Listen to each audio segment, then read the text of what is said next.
opposite was true because we have a lot of Bitcoin and we're an operating company. So all the other spot ETFs are not marginable. They have no options and they can't issue equity capital via shelf registry. Because if you're a convertible arbitrager, you want to find a company with three things. You want volatility, massive volatility.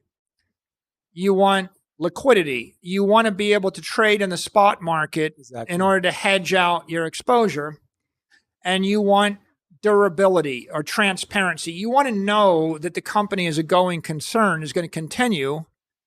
So if you think about companies like GameStop, they were very volatile and liquid, but that trade doesn't go on for years and years. And with our company, we're basically holding a bunch of Bitcoin. Everybody knows we stand for Bitcoin. Everybody knows we're going to buy more Bitcoin. Everybody knows we're not going to sell the Bitcoin. So we have credibility and we're durable. The S&P index has a volatility of about 12. Gold is 10. Real estate, 18. Apple, 20, 22. Tesla, 45. Bitcoin, 75. MicroStrategy is levered Bitcoin with a passionate shareholder base, 120 to 140, 150 something, but more than 100. Okay, so if you know the Black-Scholes equation, if you plug volatility in the Black-Scholes equation, it makes the option more valuable. Nobody wants to buy an option that has low volatility. So we stumbled on a very interesting opportunity because we're an operating company that can issue convertible debt, and we were able to appeal to a variety of investment classes. For example, one class of investors is public company investors. They want Bitcoin exposure. They can't buy Bitcoin. They can't buy the Bitcoin ETF. They can buy a company that does something with Bitcoin. It's like I can buy a gold miner, but I can't buy the gold and I can't buy the gold ETF. Yes. So they have billions of dollars of capital and they have to invest in an operating company. And we became the most notable, premier, and the most transparent company. You know, with MicroStrategy, we're going to buy Bitcoin, keep it, and try to accrete more Bitcoin per share. There's another class of investors, the Bitcoin maximalists. They love Bitcoin, but they have money in their 401k, and they can't buy Bitcoin with their 401k, but they can buy a stock like MicroStrategy. Now, why would they like us? Well, would you like to be able to borrow money for 7 years for no interest? Exactly. And buy it's Bitcoin? Like free money. You would like to, but you can't. Yes. But we can. So if you like that prospect, they would buy our stock because they feel like they're along for the ride, right? They're getting advantage of our ability to get cheap capital to buy Bitcoin. Another reason is, would you like to borrow against Bitcoin from your bank? Well, you can't because the bank doesn't take the Bitcoin as collateral, but MicroStrategy stock is marginable. So you could pledge it as collateral and borrow it at SOFR plus 50 or 100 basis points. So that way you get to keep your Bitcoin and take a pretty cheap margin loan against it. So some people like that. A third class of investors want volatility. There's something called MSTY. It's like an ETF that sells MicroStrategy volatility. Okay. It generates 100% plus dividend yield. Okay, so if you just sell the calls, you could own the Bitcoin and sell covered calls out of the money or in the money, and then you generate some yield. So some people like that. Is it issued by you or by someone else? No, it's somebody else. Somebody else. Okay. Other people. But the reason that they do it against us is because we have Bitcoin and we have options. There are billions. There's like $30-40 billion of open interest in the MicroStrategy option market. Well, there are no options on the spot ETFs, you see. And you can't borrow against them. They're not marginable. So we had this company that was optionable, marginable. It was high volatility Bitcoin equity, but it's also highly levered Bitcoin equity. So Bitcoin would go up and we would go up more. And so if you like Bitcoin, then if you like the idea of taking all your money and buying Bitcoin, you would like the idea of borrowing a lot of money for free and buying even more Bitcoin, right? So a lot of those people decided to buy in as equity holders. Then you get the haters, right? People that don't like Bitcoin. Well, if you want to short Bitcoin, then you could short our stock. Yes, exactly. But what if you wanted to short the stock with options and puts? Well, there aren't puts on the spot product, but there are puts on MicroStrategy. So you could go and you could buy, and there are billions of dollars of short options traded on our company. So there's those people. They just hate Bitcoin. Then there's people that are they're not sure, they hate our business. So like, we're going to short you and buy Bitcoin. Okay, yes, exactly. Right? And so you have those arbitragers. And then there are people, they don't even know what Bitcoin is. All they know is they can generate 100% yield. It's going up. Yeah. And then there's people that are the super option traders, and they think, well, you know, the options 6 months out are mispriced versus the options 3 months out. So I'm going to sell the options 6 months out and buy the options 3 months out, and I'm going to take advantage of that. And then you have the fixed income investors. They can only buy bonds, so they could buy our bond. And then you have the convertible arbitragers. They need a convertible bond, and they're going to actually short the equity, buy the bond, capture the yield. And then you have people, what if you wanted to buy Bitcoin at the all-time high, but you don't want to have the downside? What if you want 80% of the upside, 20% of the downside? Well, if we sell a bond and it's a $500 million bond, but we've got $5 billion of unpledged Bitcoin, you have this collateral, like 10-to-1 collateral, and you could say, well, Bitcoin would have to trade down by 90% before I'm in trouble. So if you're risk adverse and you want Bitcoin upside, but you're afraid to take 1-for-1 downside, you would buy the bond. And of course, you can construct any type of instrument you want by trading the bonds, the equity, and the options, and you construct whatever you want. So what happened then is MicroStrategy stock started trading a lot, billions and billions of dollars a week, and then billions of dollars a day. And then the options started trading. And so then we went back to the market and we did a bond issue, and I guess it was going to be about 500 million, but it got upsized and became 800 million. And we did that at 62 basis points at a big premium. So we basically sell the bond for 62 basis points, and then we buy the Bitcoin and we capture the yield difference, or we capture the premium. But then, of course, we basically borrowed $800 million for 6 years to buy Bitcoin.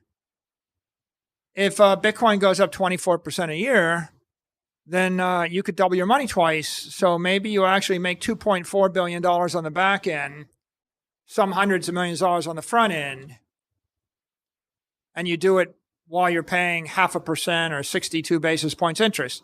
So we did that. People liked that. The stock traded up. Bitcoin traded up. We announced we closed that deal on Monday, and we thought, why don't we just do it again? So we went back and we did it again on Thursday. And we did 600 million on Thursday, and we did 1.4 billion total in that 2 weeks. And why can we do that? Because it's very hard to find a company with 100 vol with billions of dollars of liquidity where you understand the business model. And we built a lot of trust and credibility with our investors because they all know what we're going to do, right? Yes, exactly. I'm very famous for you do not sell your Bitcoin. Yeah. We're going to buy more Bitcoin. We'll keep buying Bitcoin.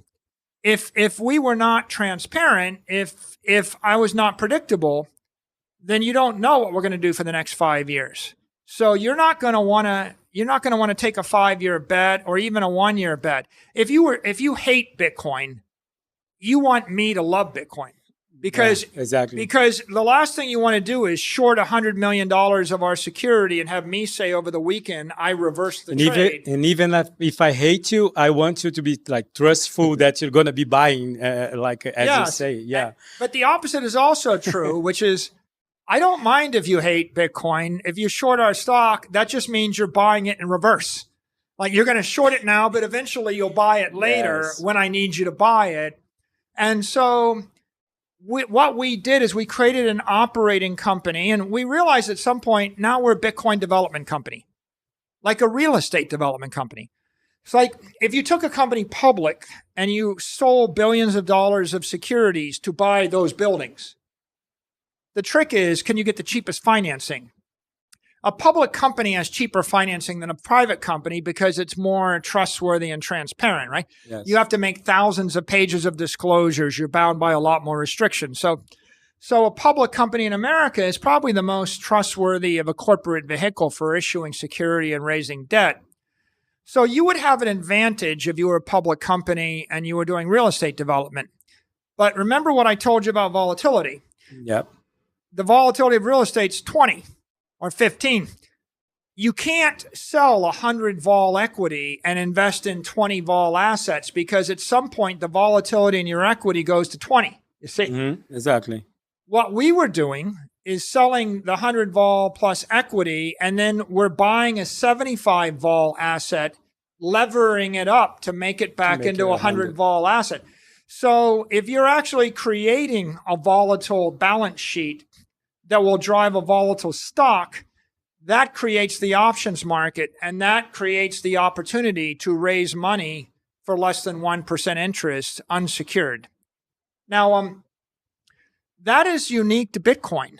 Maybe it's the first time in the history of Wall Street, you have a property asset or a commodity asset that is appreciating because it's hard cap 21 million, right? It's a scarcity. Yes, exactly. So it's appreciating and it's volatile.